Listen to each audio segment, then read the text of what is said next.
welcome into Blitzalytics Top 5 Prospect Series. We're going to be breaking down the 2020 running back class, the top 5 that is Mr. Alexander Amir, Roy Countryman. How you guys doing today? How's it going, guys? Super excited to be here for my second top five video. Hope you guys have been enjoying the series so far, and super excited for the draft coming up. Yeah, exactly what Alexander said. We're going to be jumping into this position group. It's one of my favorites every year to be diving into, especially with the way NFL front offices devalue the position. Teams are always looking for a quality back to ride out in that first contract. So let's take a look at some of these guys. Yeah, I'm very excited to be breaking down. This is, it's been a very underappreciated class this year. I think this is one of the most stacked running back classes we've had in quite some time. But, you have the offensive tackles that are being talked about. You have the wide receivers that are being talked about.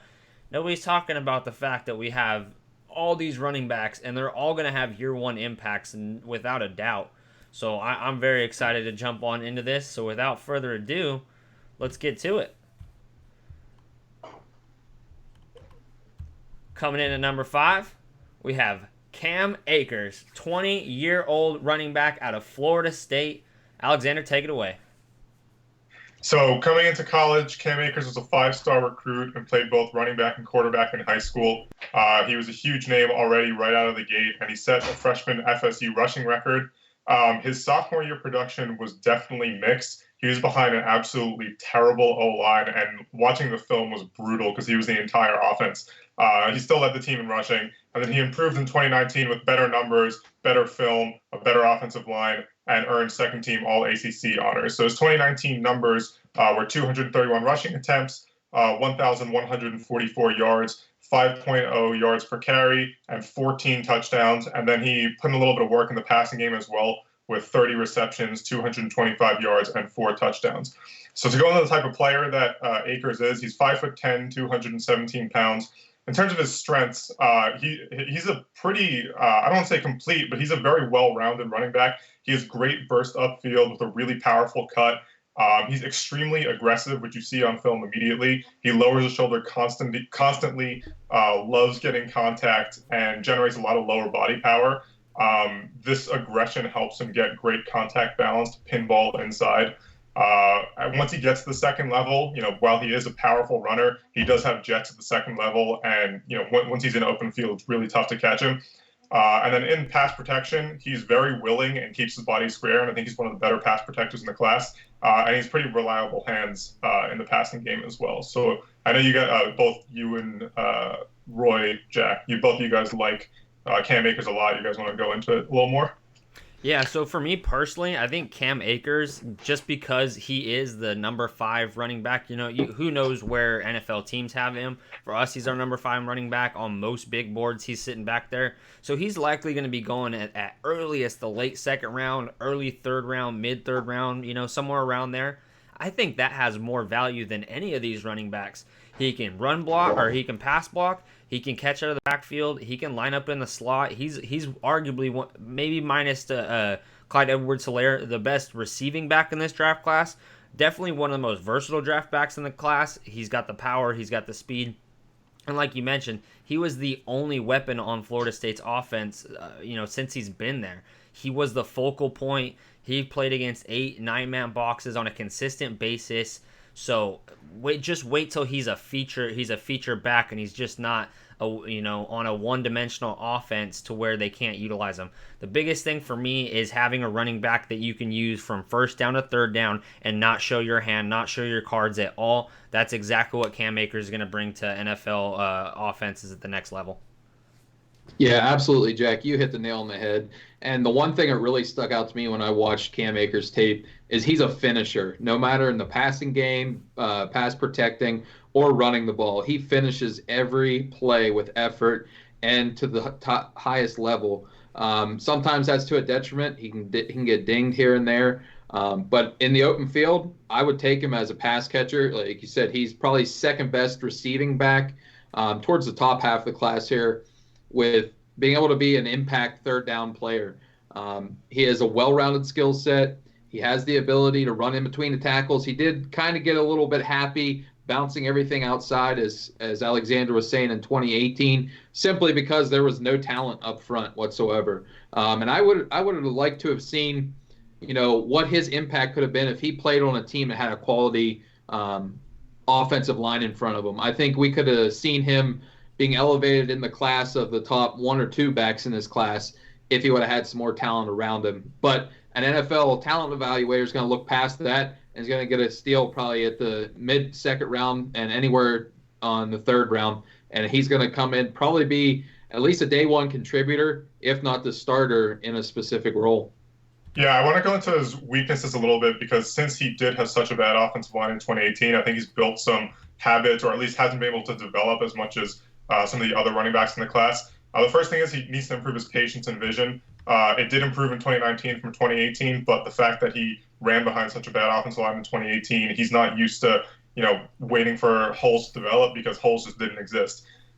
He also, with his aggressive style, he can get overzealous, lose some balance and control. He's a little bit of a one-speed runner. I think he could mix up his approach a little bit. And he is a lot more of a linear runner than someone who will stop on a dime and make people miss laterally. But his cut upfield and his burst while moving forward is outstanding. So I think he fits best in a power scheme at the NFL level, because I think he needs to improve the patience and the vision before working in his own blocking scheme. But all the physical ability is there. And like Jack said, late second, third round is where I see him going. Yeah, to elaborate on that, to me, he has that one cut ability. He's not going to be breaking ankles in the second level. He's not going to necessarily be running guys over. He's just versatile. He can do a little bit of everything. He's like that, what we call a lot of these guys, jack of all trades, master of none. But he can do everything, and he can do it very well. To me, he's one of the best value picks. If he goes in the third round, he's likely going to be one of the best value picks in the entire draft.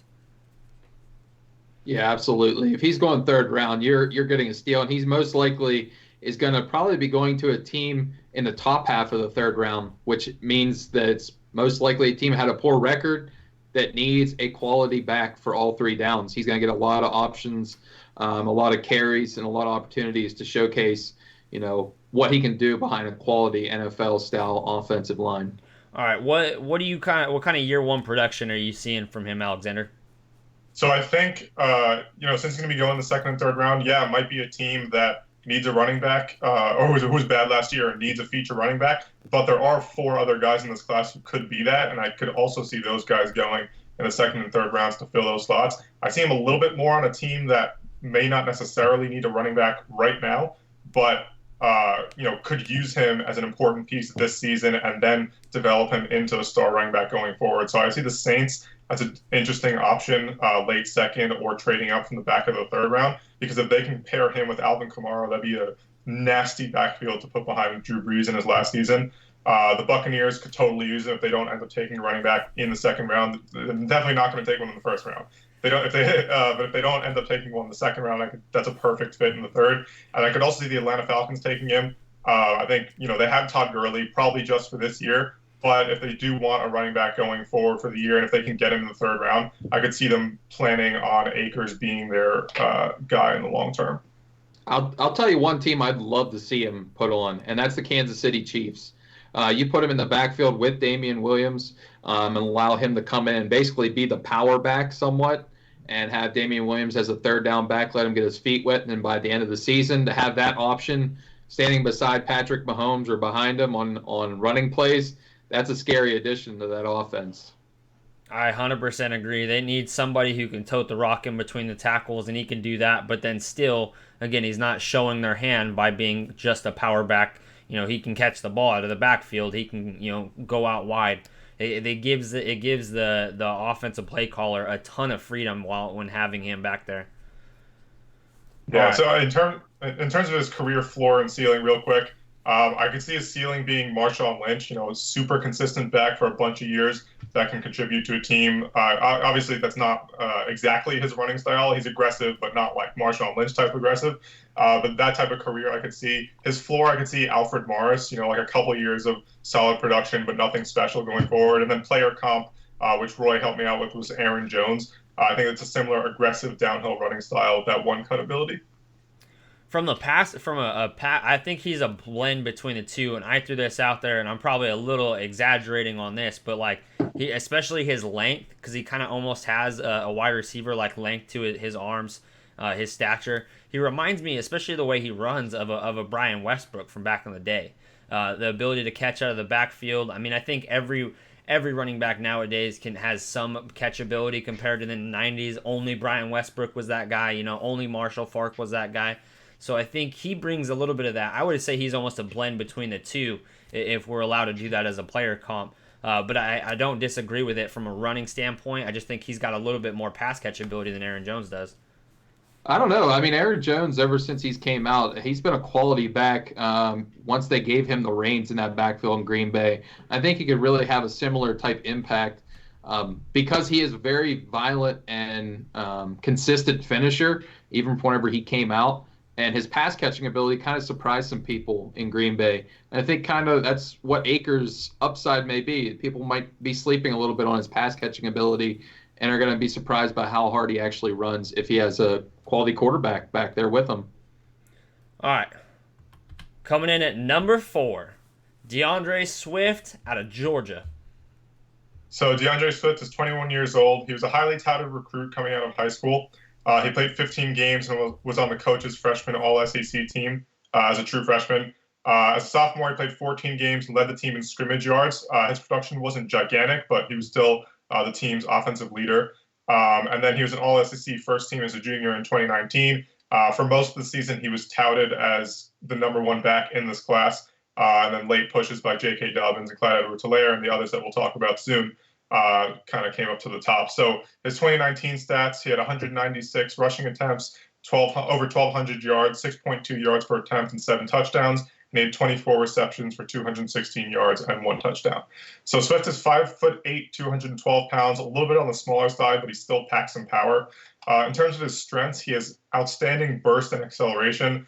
He's an upfield runner while still maintaining elusiveness to cut upfield. So when he hits a hole, he can make people miss very, very quickly while still moving upfield forward.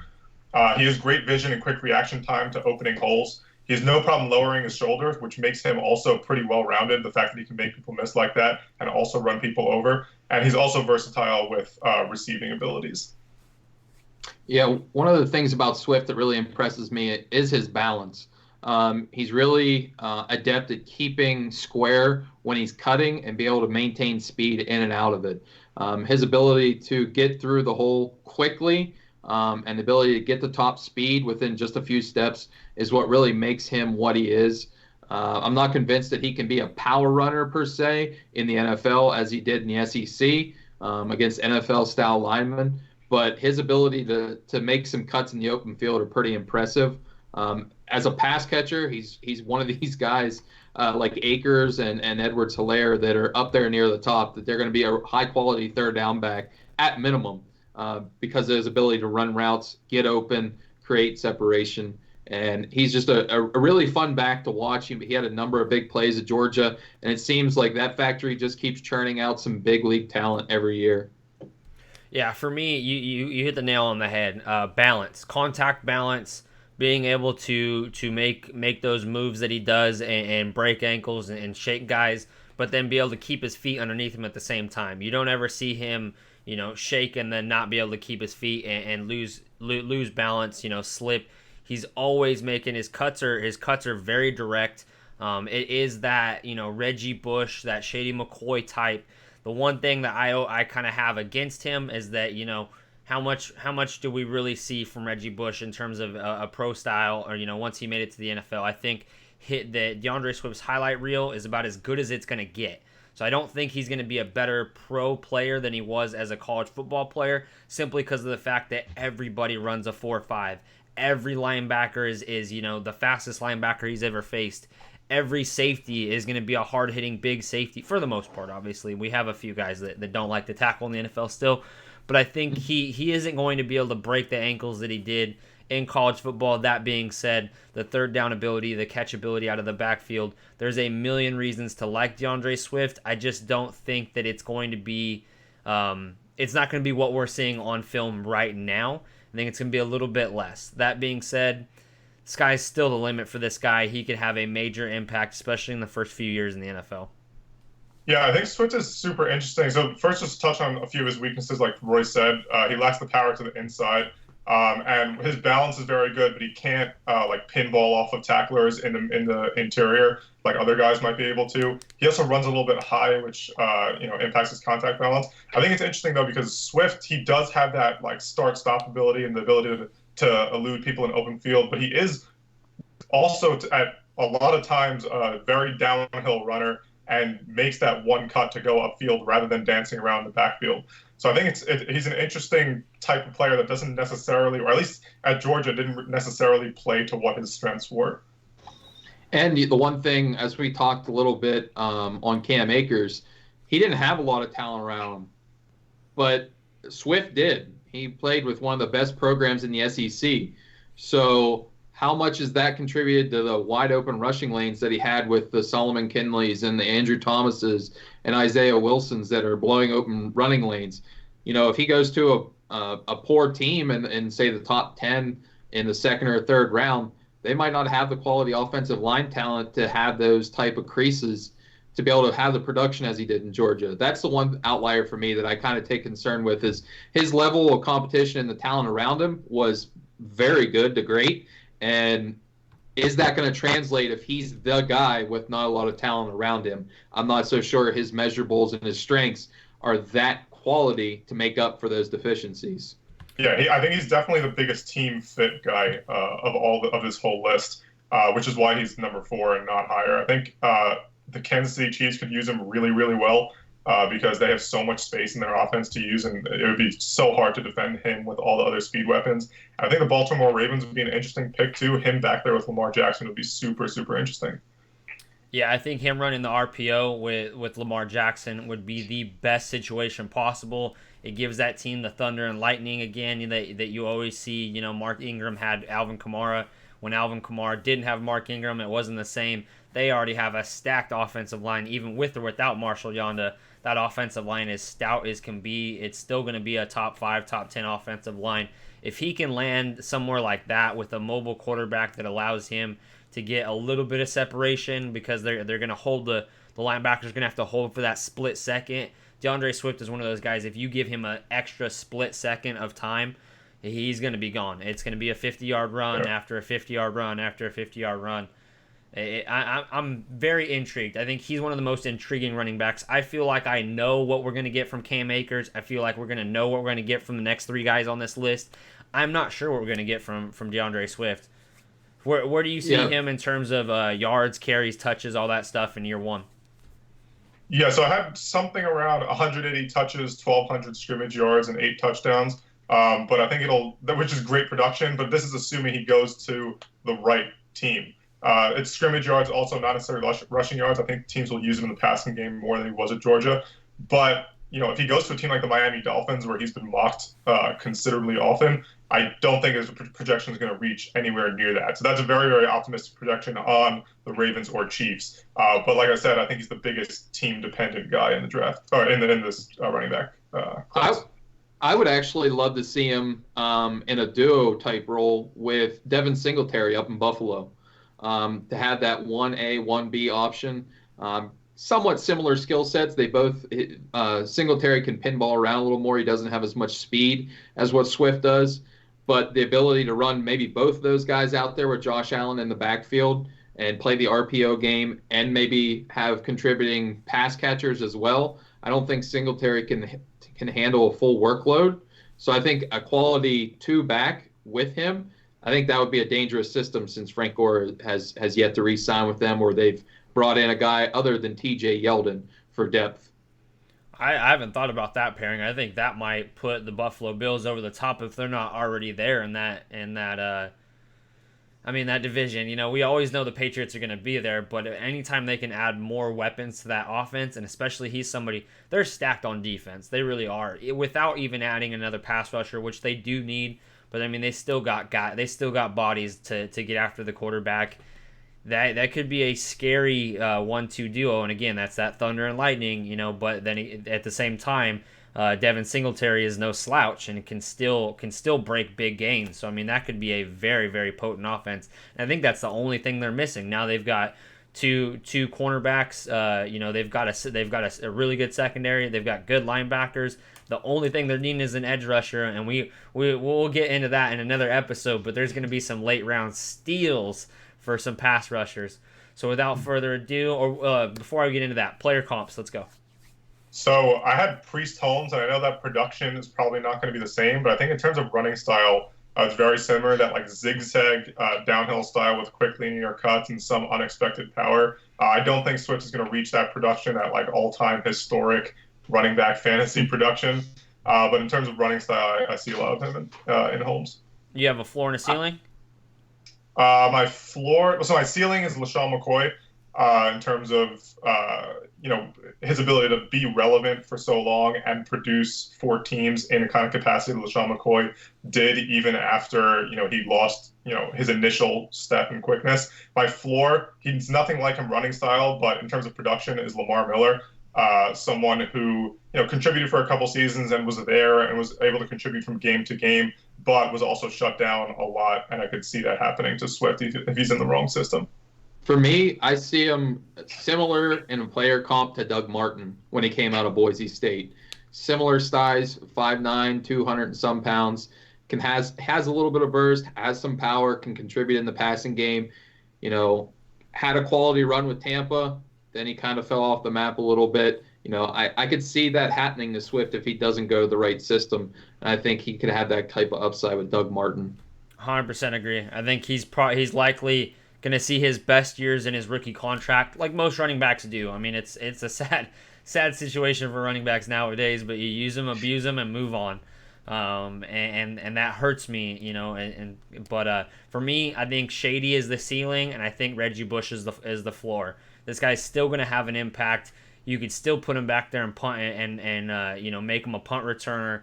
He's a dynamic, electric player. So it's going to be interesting. Again, we don't know what we're going to get. It could be somebody who bounces around from team to team and just has an impact, every now and then, or as a small rotational role. And it could be someone who completely takes over the league and dominates for years to come.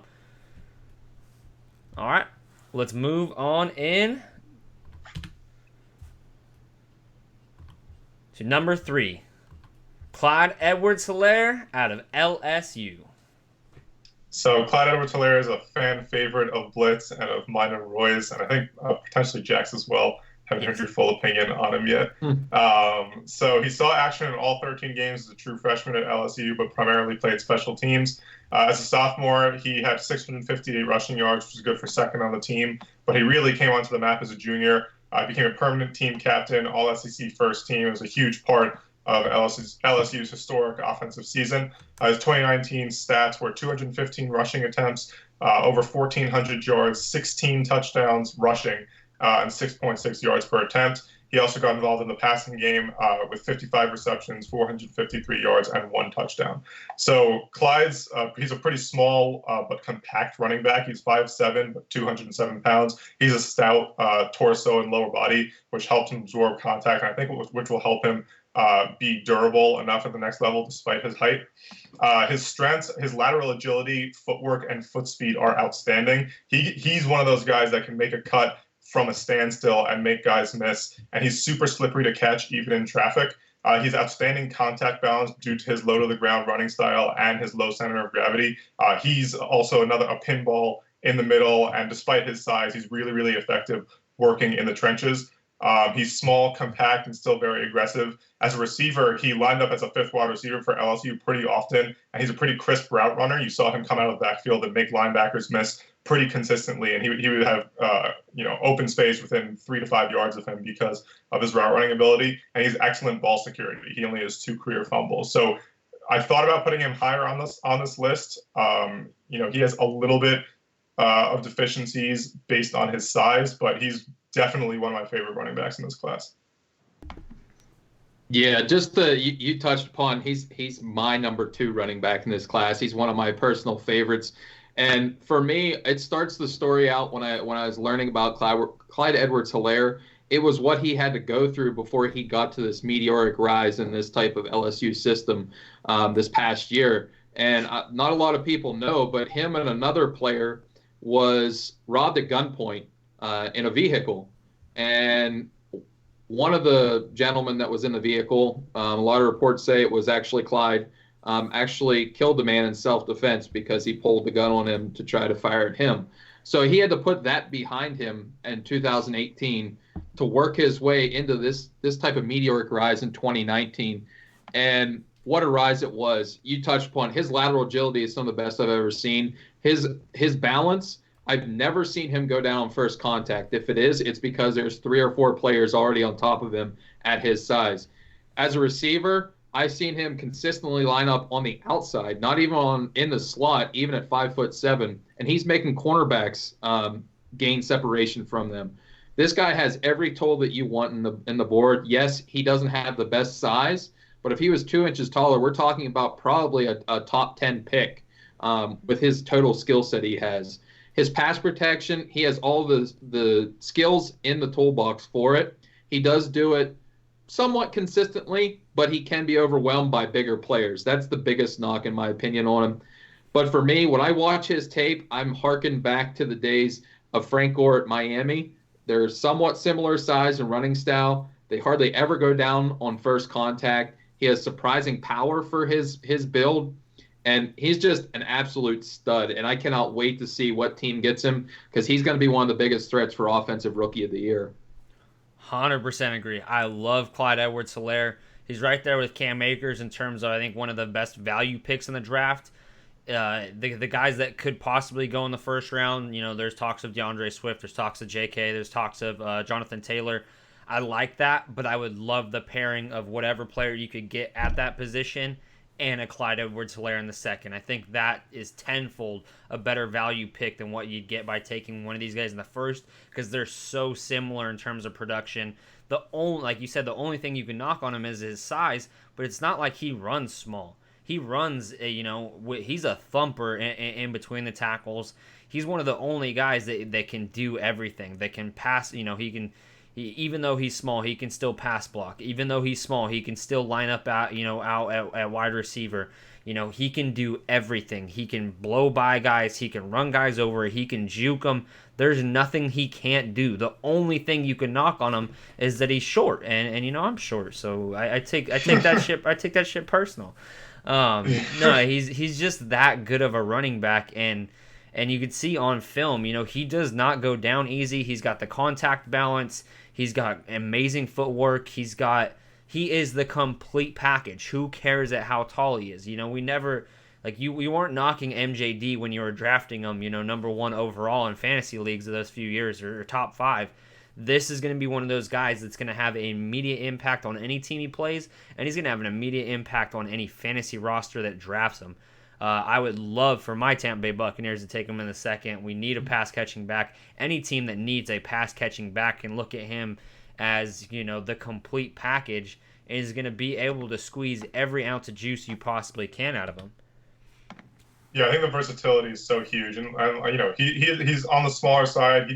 He can't move piles, and he also doesn't have burner speed necessarily, which might be another knock you give on him. But in terms of versatility and the things that you want a running back to do, he does all of it, and I think it's great. I love the Buccaneers fit.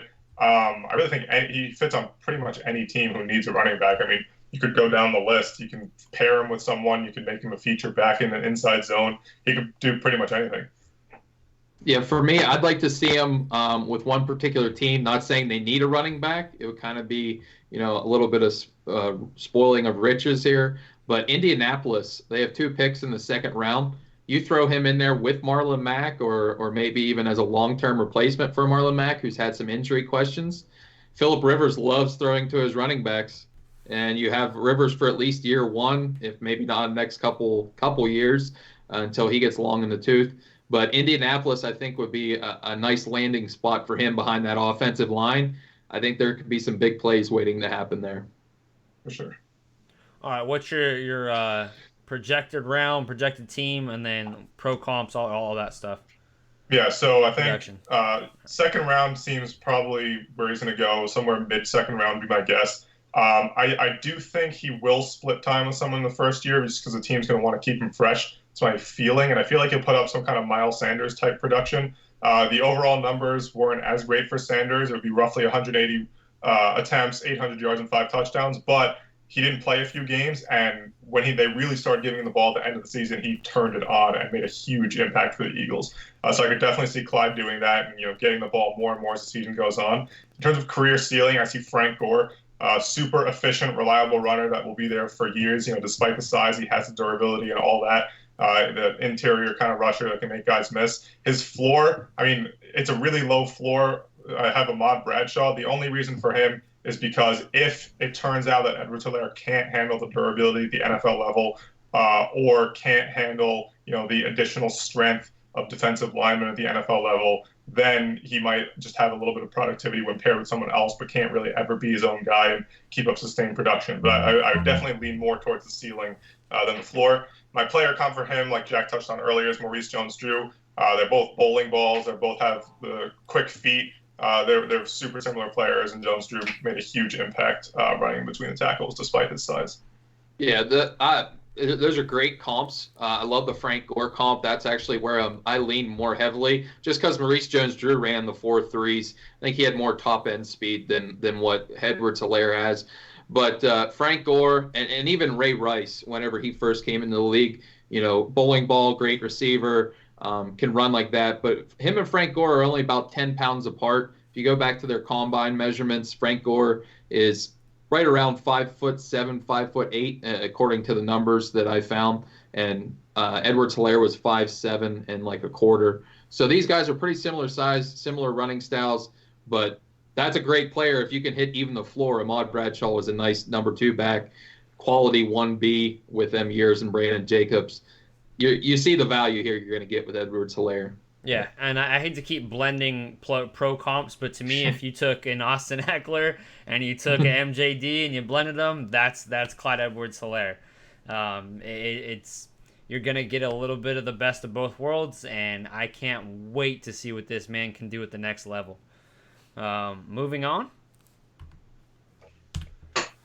Coming in at number 2, Jonathan Taylor.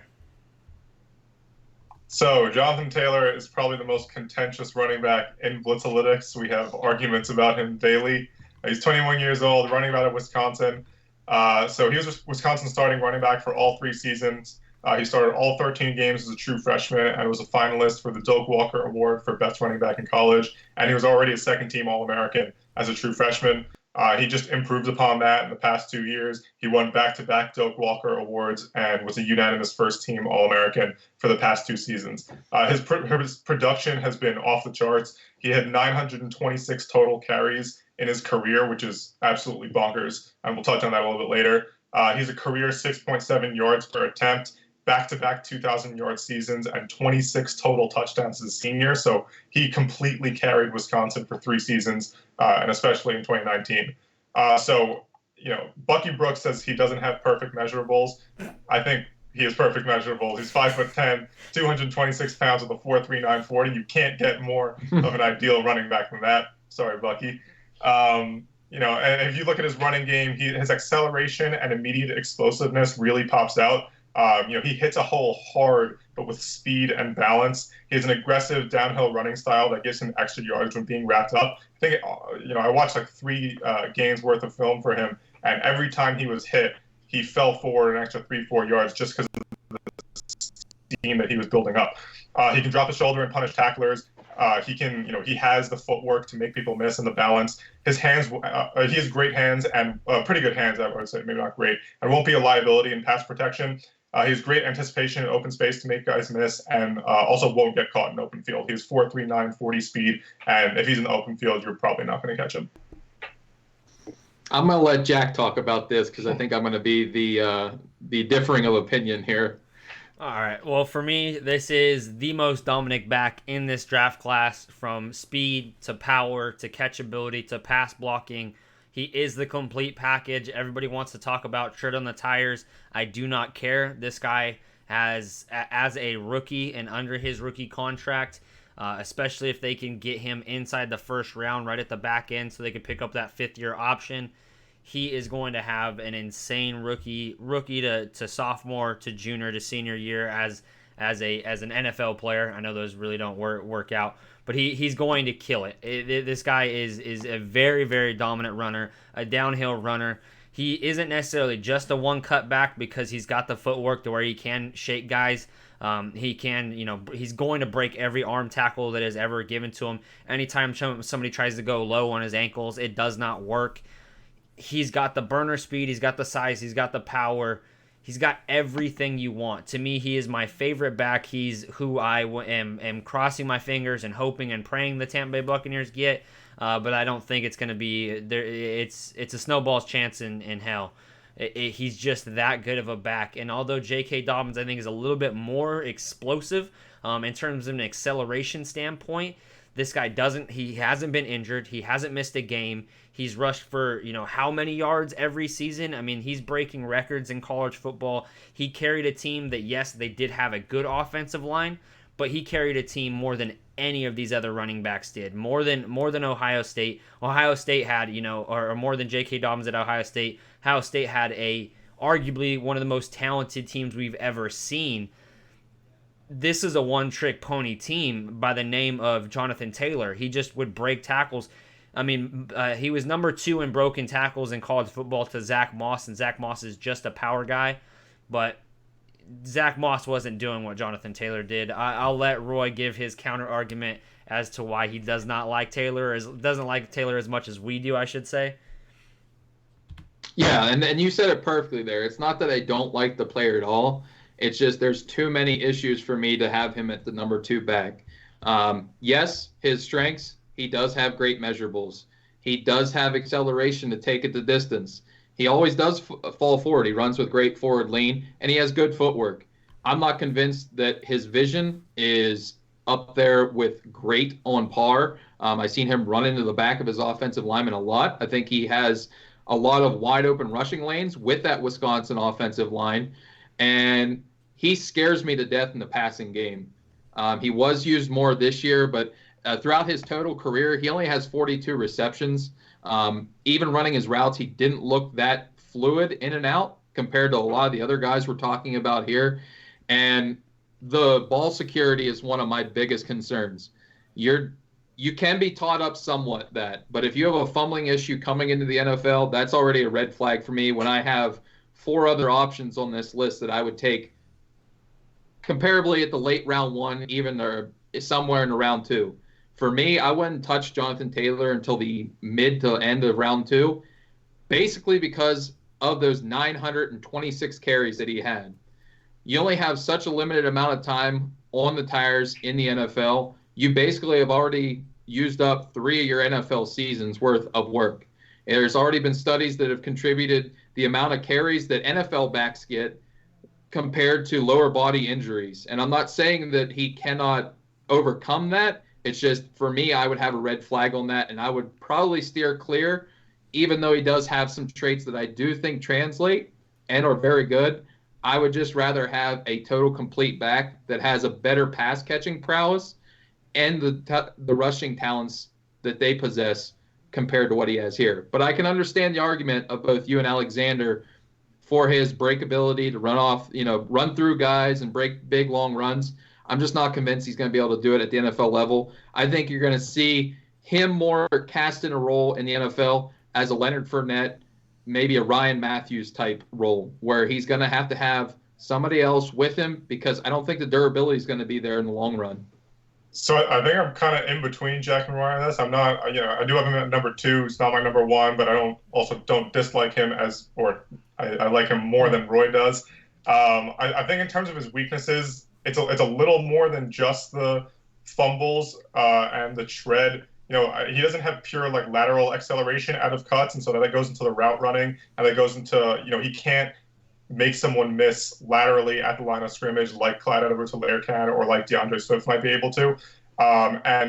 He's a slightly upright runner, which inhibits his ability to bounce off of contact rather than just take it and fall forward. So there are a couple things to his game that keep him from being number 1. And I don't think the tread's as much of an issue because, like Jack said, teams are just starting to recycle running backs, and 4 years of Jonathan Taylor, is all you really want if you're the Buccaneers, honestly. And the fumble issues are definitely a concern. He holds the ball a little bit low and not up to his chest. I mean, hopefully that can be taught, but you never really know in terms of those habits. For one thing I did see with the fumbling issue is just the fact that he was asked to do so much, and he was asked to he carried the ball more than any other running back. So obviously he's probably going to have more chances and opportunities to fumble. He is a sprinter, so he does carry the ball a little wide. I think that's an easy thing to clean up in terms of carrying the ball out wide. And I think a lot of those fumbles, if you watch the film, came from him just fighting for that extra inch, always consistently trying to get just a little bit too much because he's the only option. If he can't run the ball, they can't win.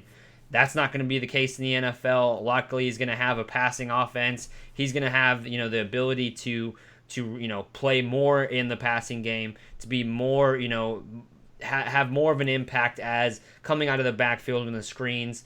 To me, he reminds me of a few players in terms of field vision. I wouldn't say necessarily in terms I think he's got good, decent field vision, but I think the way he runs in terms of, again, not patience, but the way he just kind of, it doesn't look like he's running that fast, and yet he flies by guys. It's kind of a Lev Bell to me.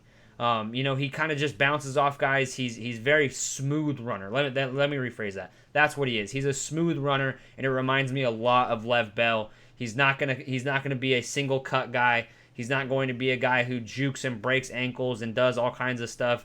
I think he can have, Lev Bell was able to line up in the slot. He's not going to be able to do that. He can. I think it's a blend between Kareem Hunt and Lev Bell in terms of, he's got the speed. As long as he can catch the ball, he can run the seam route. I don't know if he can run, a curl. I don't know if he can run the 3 or the 4, but he can definitely come up the seam. He can definitely catch the ball to the backfield and take it 50, 60, 70 yards. The only thing I want to warn you of comparing him to Le'Veon Bell is Le'Veon Bell's lateral agility is way better than Jonathan Taylor. I think will ever get to. I will agree. I think it was just the smooth movement. Right, I get what you're saying. Where I was going with that. His long stride, quick ability to get upfield, I can see where you're going with that. But lateral agility, that's different compartments there we're talking about. I agree, Steelers fan. Easy. Yeah, in terms of my comp, Roy mentioned him before, but Ryan Matthews is my comp for him. That downhill aggressive running style, that Ryan Matthews had great acceleration and burst like Jonathan Taylor does. If the injury issues do end up happening because of durability, his career will also look a little bit more like Ryan Matthews. So in terms of career ceiling and floor, are we doing that for him or are we moving on? Go for it. Yeah, so his ceiling I had was Adrian Peterson.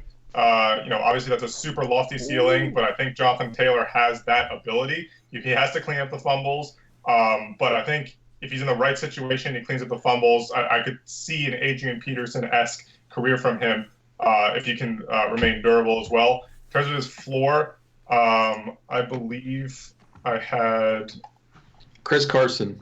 Chris Carson, yeah, I had Chris Carson as my floor.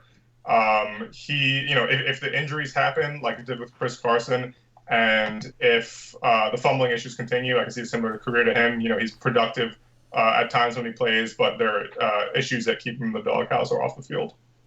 Yeah, for me, there's one player that when you're talking about floor, that I can see a similarity. I think Ryan Matthews is the best player comp for him with his running style, size-wise, even athletically profiled. Matthews went, I believe, number 12 to the Chargers a number of years ago, but he ran a 4.45, so, a similar size.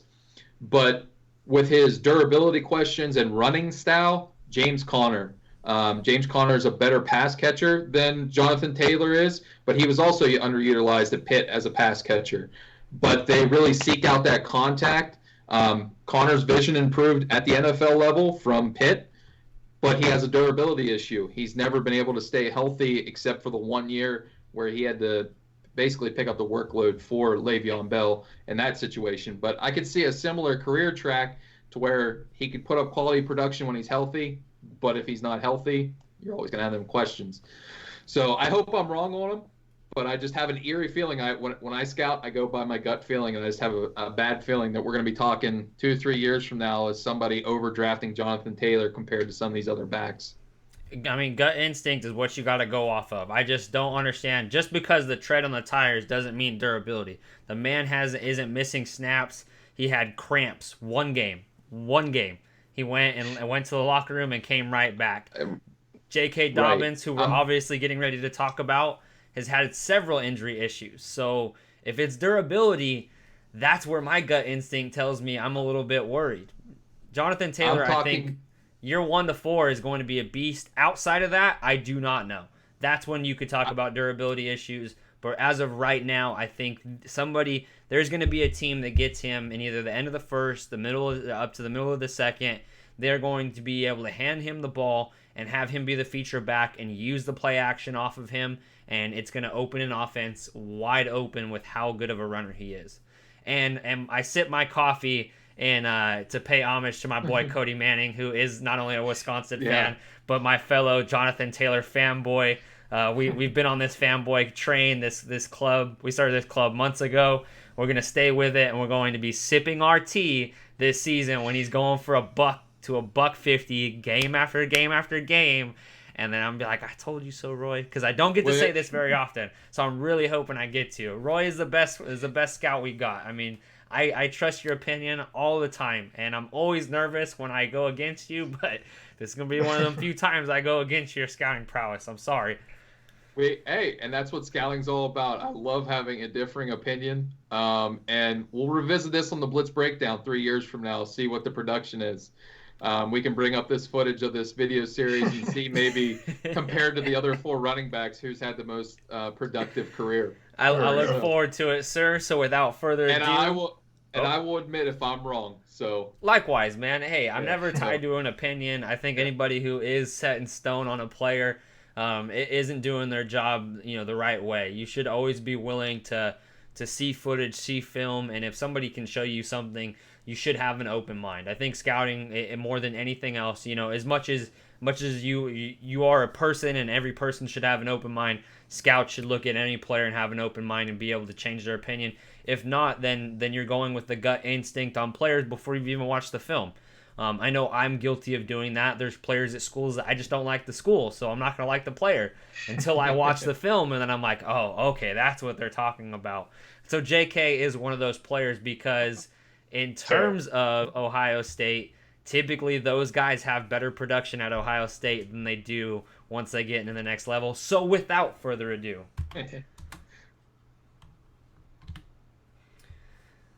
J.K. Dobbins out of The Ohio State University.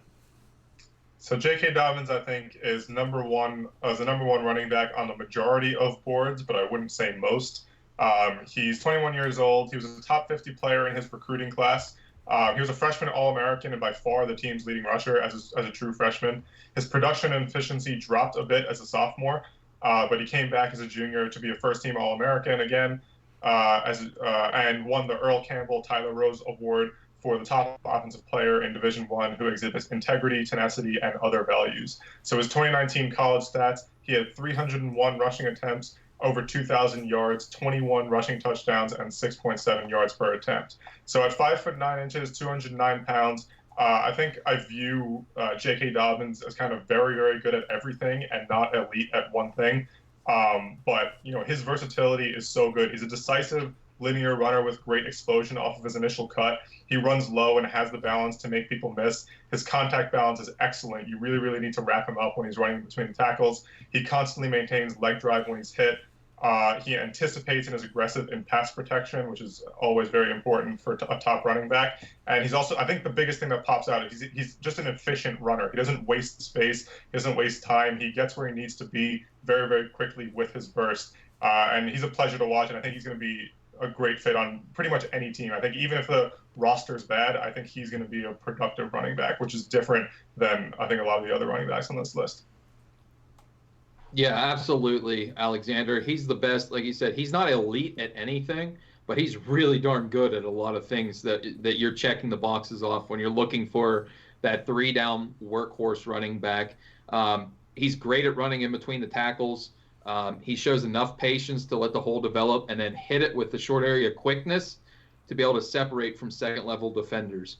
And he's simply too big, and and he's built like a fire hydrant when he tries to run through safeties and cornerbacks trying to hit him.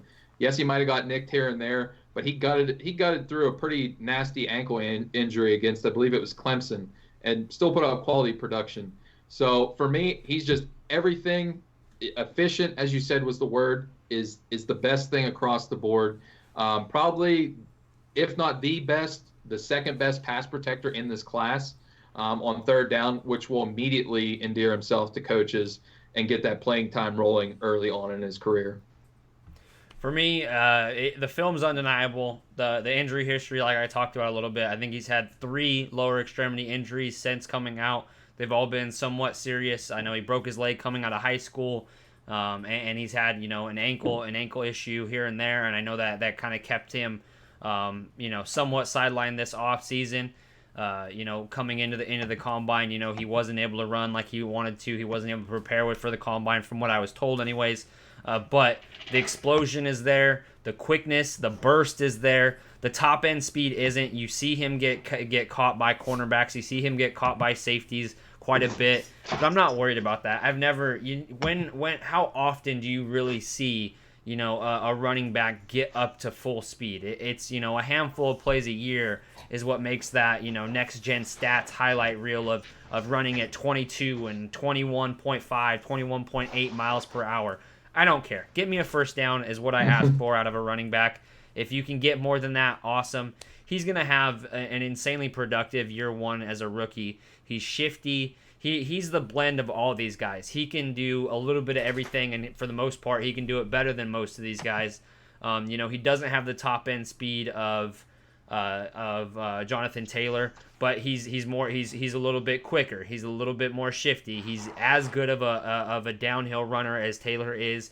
He's as good of a pass blocker than any of these guys. Maybe him and Clyde Edwards-Helaire are on par with that. He can catch out of the backfield. He is a do-all guy, and he's really good at at a handful of things. The injury history, really the only knocks I have. Outside of that, again, dating back all the way to Zeke Elliott, you can go back. I think Michael Thomas is one of the few guys that we've really been to pinpoint who had a more productive career in the NFL than he did at Ohio State, because Ohio State just has so much freaking talent. It's hard to really be able to talk about a guy. Yeah, he breaks ankles. Yeah, he makes guys miss. Yeah, he breaks tackles. But then he's got, look, all right, so this is where my screen is. It's like that much. That's how open these run lanes are for this guy a lot of times, because he's got one of the best offenses in college football. So that to me is always hard. He does bury guys, but then a lot of his highlight reels are coming from smaller school prospects. Those are the few knocks. Really, it's very minor. And it's not that I hate him. It's just that I like Jonathan Taylor, and I'm the Jonathan Taylor fanboy. So that's really all it is. I don't have much negative things to say on it. It's just that same thing like Roy said. There's some gut instinct telling me that he isn't going to be all that he's cracked up to be right now. And a lot of it has to do with the Ohio State bias that I do have, and it's not intentional. It's just you look at the track record of players that come from Ohio State, the talent is just so superior there than any team that he's likely going to go to. If he goes to a team with a stellar, stout offensive line, the back end of the first round where you have, a KC, you have a San Francisco, they can throw anybody in that backfield and have success, but he's one of these guys that can take a playoff team to a Super Bowl contender real quick. And so as much as I want to hate on him, I really don't have a whole lot of knocks.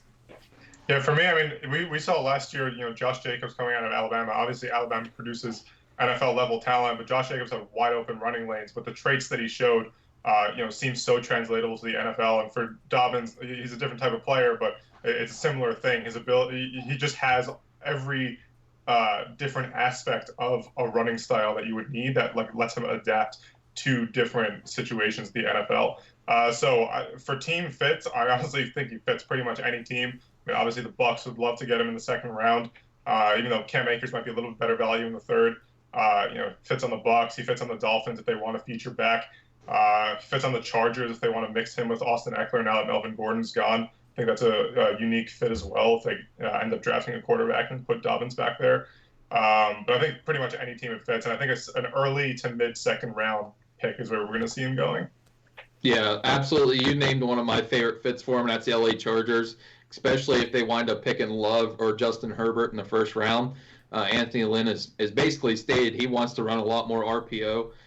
To have Dobbins and Eckler in the backfield with Los Angeles, that would be scary. Also, an interesting fit that I'd like to see, and that would be Philadelphia with Carson Wentz and Miles Sanders and Dobbins.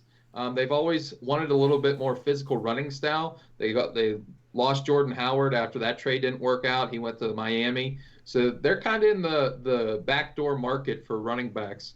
I know they like Miles Sanders a lot, but that'd be kind of a differing style, especially power running wise, compared to Sanders. So that would be an interesting fit with Carson Wentz and the pass catching ability, third down. And they love to rotate their backs in and out. So they'll be able to have some versatile skill sets that they could throw out in a myriad of different ways.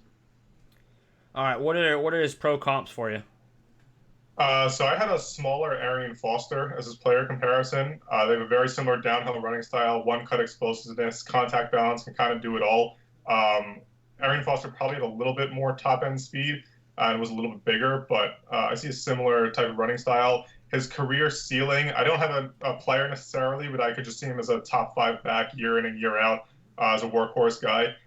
His floor, I could see as Jordan Howard, a guy who contributes as a second half of a duo, who puts up pretty good numbers as a power runner, but bounces around because teams may not value him as much as others. But I mean, even Jordan Howard as a floor is a pretty high floor. Led the league in rushing his rookie year. Yeah, those are quality comps, really quality comps right there, Alexander.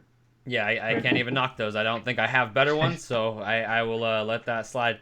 Year one production, what do you got for him? So for me, it depends on the situation. I think if he's on the Dolphins or Bucs, he'll be the number one guy, and he'll get a lot of carries and a lot of touches. If it's the Chargers, for example, he'll be used in conjunction with Eckler. If it's the Eagles, he'll be used in conjunction with Sanders. So I think it just depends on the situation. But if he's on the Dolphins or Bucs, I could see him rivaling Jonathan Taylor for best production in the rookie year. All right, what do we think? In terms of in teams overall, kind of getting past just the players. There's a lot of teams that already have backs. I think the Buccaneers are the most running back hungry team and the most obvious team, but a lot of teams already have their guy. San Diego is probably going to be looking for a complimentary back, but they could always add more pieces to the offensive line. They could always add more pieces elsewhere. There's so much talent this year. Do we really think that there's even going to be a running back going in the first round? I wouldn't be surprised. Go ahead, bro. I think you're going to be hard pressed to find one. If so, it's going to be some team that's going to maybe trade up for one of them last spots because of that fifth-year option. Basically, like your Tampa Bay Bucks, knowing that they have a small window with Tom Brady, if they like a back that well to pair with Ronald Jones, I could see them moving up a couple spots from the second round to go up and get a back. But I'm hard pressed to fit one in. If it is, it's in them last 6 or 8 picks in the draft in the first round. I think the only way a running back is taken in the first is if DeAndre Swift goes to the Chiefs or Ravens. I think if that doesn't happen, no running back goes in the first round, and we're going to see a run at some point in the second. Yeah, for me, there's just so much more talent elsewhere from the wide receiver position, the offensive line, the defensive line. There's a plethora of cornerbacks. There's 5 cornerbacks that they are going to be, right at the back end of the first round, beginning of the second. And I think that's where we're going to see. I think once one running back starts to go, a handful of them are going to go, but it's a luxury pick. It really is. There really is not many teams that haven't drafted their guy just a few years ago. You threw out the Eagles, but Miles Sanders is going to be, I think, a staple in their backfield for years to come. So that's a luxury pick. They could use, they're desperate for secondary. They're always desperate for secondary, and even though they've added a few pieces like a Darius Slay, they need secondary. I think, again, outside of my Tampa Bay Buccaneers, I cannot see another team that is desperate for a running back, minus these guys that are already in a position to win now, going and grabbing a running back and just adding strength to a strength. So a KC, a Baltimore Ravens, outside of that, I can't see where these guys are going to go. So when I'm mocking into the second round, I'm kind of baffled. I don't know what to do with these running backs, and I just don't know which team is going to pull the trigger, knowing that you're only going to get 4 years out of these guys. You're only going to get 5 years out of these guys realistically, because we've seen Zeke get fat this offseason after he got paid. We've seen Lev Bell not perform after he got paid. We've seen David Johnson not perform after he got paid. The list goes on and on and on and on. We talked about this right before the podcast. Like, the only outlier I can see at this point right now is Christian McCaffrey. Obviously, I think you probably pay Saquon after after his contract's up, but he's got a few years to go. Who knows what happens to his production, where if it teeters off or if it gets stronger as the years go on. I have the utmost confidence that it's going to continue to grow. But to me, if you're the only running back you're going to pay is the running back who can be a pass catcher at the same time, who can come in from first, second, and third down, and you don't need a complimentary back. We don't see that really much anymore, and they better have a good attitude, because, again, I would have never paid Zeke because of the attitude issues. Not that he's a bad player on a team or he's a locker room, but you can kind of see the laziness. You've seen the crop top wasn't showing this year. There's a reason why there was no crop top this year, because he's a little chunky, and so that kind of worries me in terms of paying running backs. And I just like to shit on the Cowboys any chance I get. Let's be real. All right, in terms of your superlatives, we've got best speed, most elusive. We've got power. We've got vision. We've got third down back. Fill in these holes for me. Yeah, I'll run through the list and you guys can give me yours. For best speed, I have Anthony McFarland out of Maryland. He has great top-end speed. He has great elusiveness. He has great burst. All-around speed is kind of what I'm considering, rather than just the fastest 40 time. I see that out of him. Most elusive, I have JaMychal Hasty from Baylor. The way he bursts out of his one cut is nuts, and the acceleration that he gets in a short area of space, I think is really, really impressive to watch. And then for that category, honorable mention to Eno Benjamin from Arizona State. I think he's improved his lateral agility a lot. And Antonio Gibson from Memphis, who still not sure if he's a wide receiver or a running back, but he has a different kind of elusiveness that he has, kind of like what a wide receiver has when they're in open space. But he's tough to bring down as well. Best power, another fan favorite here at Blitz is Siwo Olenalua from TCU. He's 6'3", 240 pounds. He's basically Derrick Henry reincarnate. And I think, a lot of people are going to be talking about him if he goes to the right situation in the NFL. Best vision and best third down back for me is Zach Moss. He's an intelligent runner. And he sees the field pretty well. He has a very good plan when he starts his rush. And in terms of third down, he's a solid pass blocker and pass catcher.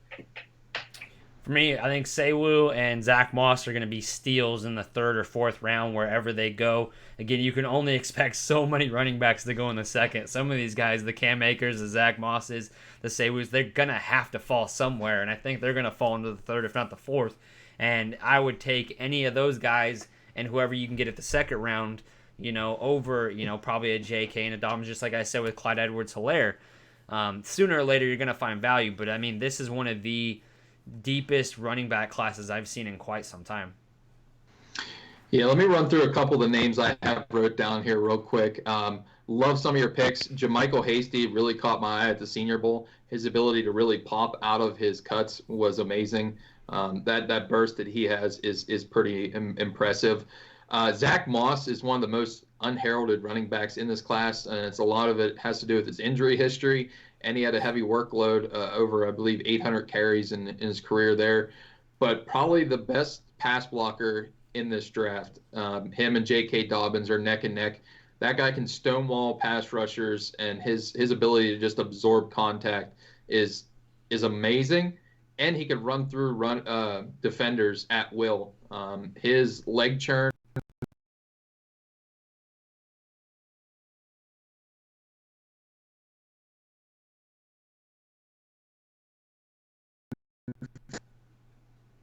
my personal favorite, Alexander already alluded to it, and that is Sewu Olenalua. That guy is, to me, I don't see Derrick Henry so much as I see Le'Veon Bell. He's quite unheralded as a pass catcher as well as a runner. He was never given the opportunity to be the full-time guy, at TCU, and it was mostly because of the coach's decision, not because of his workload.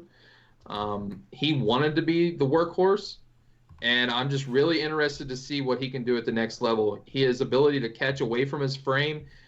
He is more of a power back, but I think there's more in that body type for elusiveness and cutting ability in space. And he's just an absolute freak in the weight room as well. So he's my biggest lottery ticket, and I would be cashing that every day of the week. I think one guy who's going to be an unsung hero and we've seen, kind of dominate at the Senior Bowl is Joshua Kelly out at UCLA. He's somebody who's going to have tremendous impact as a rotational back, as a late round guy. I think he's one of those late round steals that you could see, moving into a starting role, at least, kind of one of those in between the tackles runners. If you already have someone like, an Eckler. He doesn't have the greatest size, but he is a power runner. He can put his shoulder down. Zach Moss, again, I love Zach Moss in terms of power. He broke more tackles and had more tackles per run than anybody else. I think, like I said, Jonathan Taylor was number 2 in terms of that. And it's going to be interesting where these guys go, because this is, like I said, probably the most stacked class we have ever seen. One of at the running back position. We do not get this many good quality running backs that can do, they can really do the entire tree when it comes to the running back position. I'm very excited. Any final thoughts, guys? Yeah, I mean, like you mentioned, we're going to see guys falling, and we're going to see some quality talent being found in the 5th and 6th rounds for running back of like 3rd round talents. And you said Sewell is a 4th round steal. I think it's very possible he goes in the 5th or 6th, just because the class is so stacked, and you have guys with more conventionally attractive traits like JaMychal Hasty, who has that burst, or Antonio Gibson, who's kind of more of like that utility player. But I think you're going to see great value later on from these running backs, just because it's saturated at the NFL. The NFL teams don't value it as much, and this class, like you said, is one of the best we've ever seen. Yeah, there's very few teams that need a running back.